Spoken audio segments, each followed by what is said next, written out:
Welcome back everyone to another episode of Let's Play Dark Souls 2. In the last one we made it here to this area, I do believe. And, okay, I'm just gonna stop with that whole, in the last episode, because I forget every time what I actually did in the last episode. You can't blame me though, I spent, what was it, 2 hours, maybe 3, editing videos. For you guys, you know, I love you guys. I want to make the videos for you. But, oh my god. It's my own fault in a way, because I recorded upwards of 15 hours worth of gameplay. And I needed to edit that shit, because my hard drive was getting full. So I was like, alright, let's do this. And that took hours, just to edit. And now I have to commentate them over, because clearly I want to provide entertaining / informational commentary for you guys. But that's like, well, I mean, 15 hours, yeah, I managed to get it down to more like 5 hours of pure progress. But that's still 5 hours of me talking I need to do. Damn. Sorry, like, I try not to like dwell on the whole, you know, making the video section part of it, dealio, but I think we have some time, because I'm going crazy. We got 2 Sun Bros. I will be joining the Sun Bros in T-minus, like, let's say 4 or 5 episodes, who knows. I should know, but I don't. These cool guys, I was bowing to them. I was like, alright, let's be nice, because they really helped me out. I did not know, this is my first time going into this boss fight, but holy crap, I love this. He's like, yeah, yeah. That looks like he's about to roll some dice in a casino. He's like trying to get some like hot chick to blow on the dice for him. But regardless, you really should use phantoms for this. At least my recommendation. Because firstly, 3 guys here. 3, right? But they're not the whole health bar. Just watch, alright? They're only ticks out of the health bar. So these skeleton lords are skeleton lords. As far as I can tell, they have pyromancy. I wouldn't be surprised if they also have other things such as like magic and whatnot, but I don't actually get to see any of that. So that's 2 down. I was just making sure, you know, who knows. When he dies, he exploded. So that's the thing. But that's 2 down, and then the 3rd I think is down now. But now we have a bunch of fucking skeletons. Like on screen, I can see 2. Also, I love that miracle. We got like 4 over here with this dude. I came in, total bro, saved them. You know, I got your back, Mr. President. Holy shit! The fucking pinwheel skeletons are back, or the wheel skeletons, whatever you're gonna call them. They're back too. That's a lot of people that I would have to take out all on my own. And these guys definitely saved my ass. Like, I would not have been able to get through this on the 1st try, on the 5th try, maybe on the 20th. I would have, you know, figured it all out. But it would have. Also, I think I was about to do a backstab, and they're just like, nope. But yeah, so that's the thing. Also, while I was doing my work right there, Oh Good, a nice guy, and also Amon Amor, Anor, something like that. Yeah. Anyways, Oh Good was actually showing off. What's calls it? It's a miracle. I forget what it's called, but am I just gonna sit here for a while? Like, what the hell?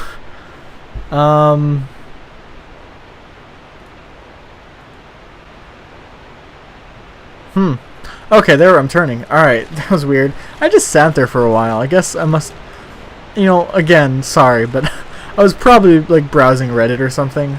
I mean, maybe I was checking like the guide or something to say, hey, why the hell did this happen? But who knows? When you record for like 10 hours straight in the middle of the night, 1, you're not going to make too much progress, and 2, you're probably actually going to get lost into terms of what's going on. So hopefully any parts where I was just sort of just like slack-jawed sitting there for a while, I hopefully did not mess up on. I will say though, I think I mentioned before that it's possible that I lost footage. Turns out I found the footage. It was about 4 to 5 hours deep into the 10-hour sequence or chunk of editing, and I just didn't find it there because it was so well hidden. The only reason I actually figured it out was because I realized 2 things. 1, fireball instead of like fire, the bigger fireball, and 2, or fire blast, whatever. whatever Pokemon move I have. And the other one was I did not have the lion red helmet. So I realized those two things, and I was like, oh shit, these are out of sync. And then I realized they were the footage I was missing, or quote missing. Anyways, here is a bonfire. Be careful, that is poisonous. I was like, yep, if you want to avoid that, you could use poison moss. I do. And then I think I'll also show common fruit can be useful because it increases your poison defense. But right there, it wasn't actually going down, it was going up because I still had it on me. So just like the oil from No Man's Wharf, the poison right there will stick on you. But I think I show if you okay. Alright guy, whatever Sam. What are you doing? But I think I show if you jump, you can avoid a lot of it, and I think I actually didn't. I think no, I still got covered in it. Whatever, not like it matters. Anyways, nice view. I was like, what the fuck? Like this, nice view. Like I did not expect this area at all. But here's a lady. I'm Chloanne.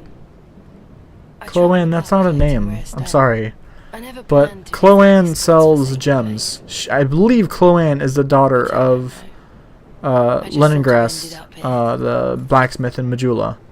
And yes, I'm about to be a small, immature child about it. But now I'm here. I've been scouting around. Oh my god, I'm sorry. It gets me every time I see that shit. Many of these stones are quite useful. Oh, it was like 2 in the morning at this point. Not my fault. This is my trade. Oh god. I won't actually be buying anything from her right now because mainly I want to go through her dialogue. The Dead Again, I believe, is cool because that is a hex that will actually explode corpses, I think, which is pretty cool.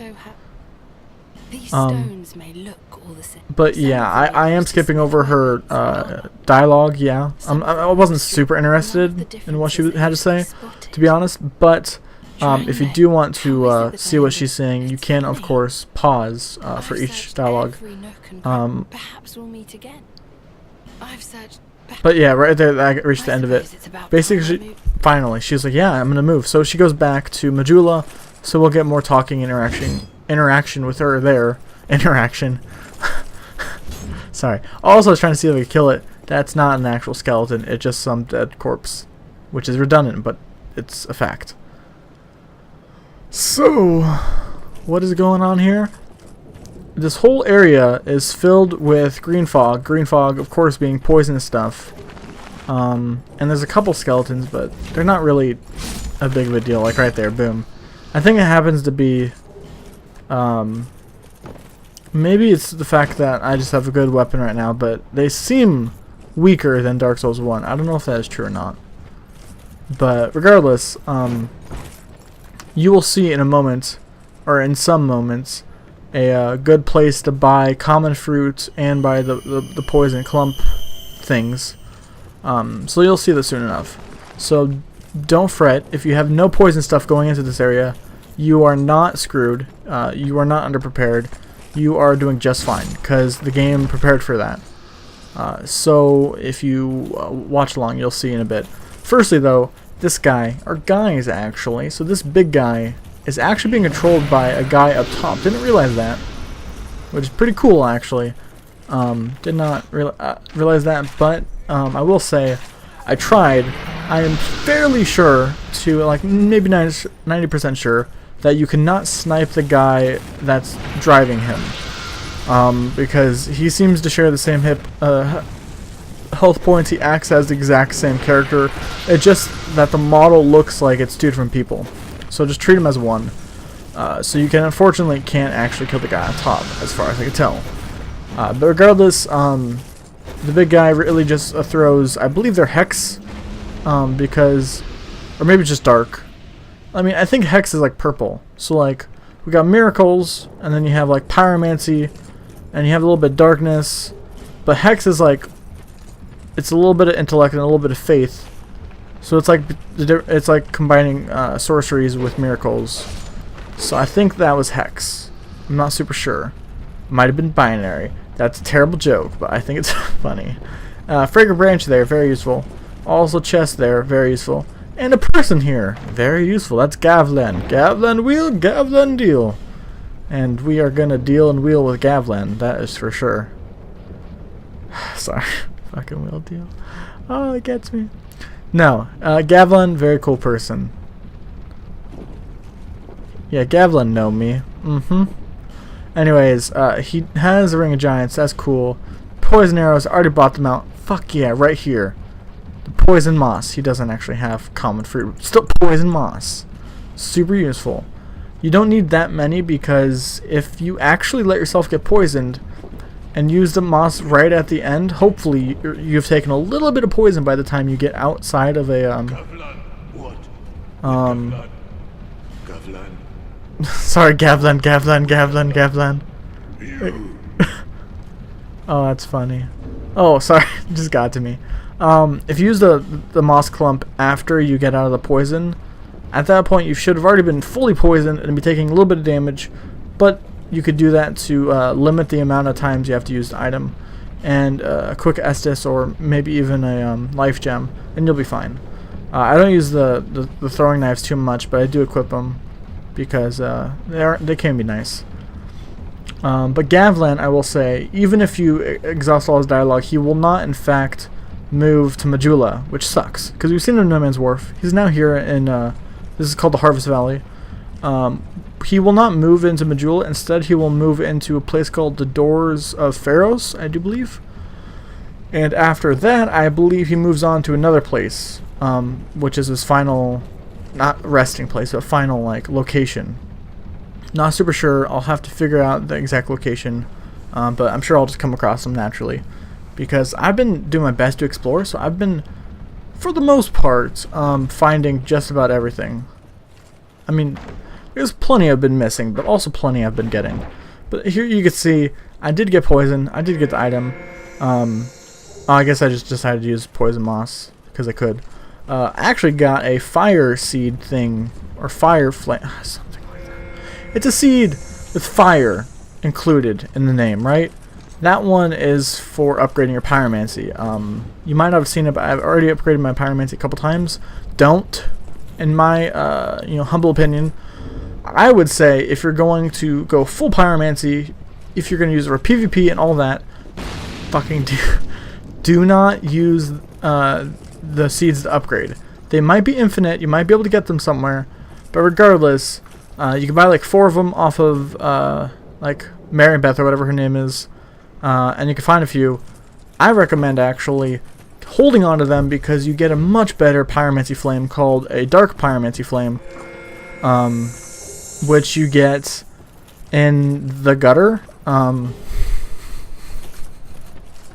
Sorry, I think it's either the gutter or the gulch. Not like it matters, right?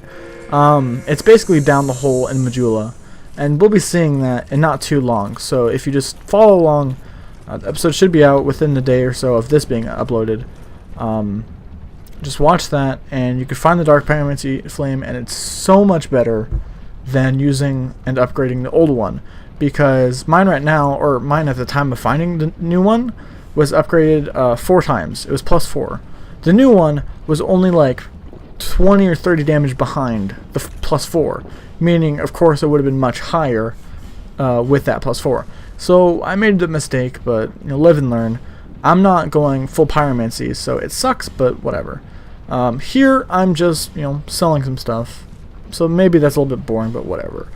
I would say be very careful selling, because of course you could sell just about anything to him. I was doing my best to only sell duplicates.